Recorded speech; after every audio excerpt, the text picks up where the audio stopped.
కలిగించొద్దని యమునకు చెప్పమ్మ సాయమునకు వెనకాడొద్దని గోదారికి కావేరికి ఏటికి సెలయేటికి కురిసేటి జడివానకి దూకే జలపాతానికి నీతో బుట్టులందరికీ చెప్పమ్మ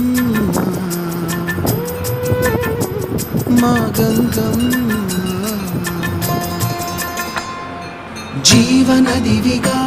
ఒక మోక్షనిధివిగా పండ్లు పూలు పసుపుల పారాణి రాణిగా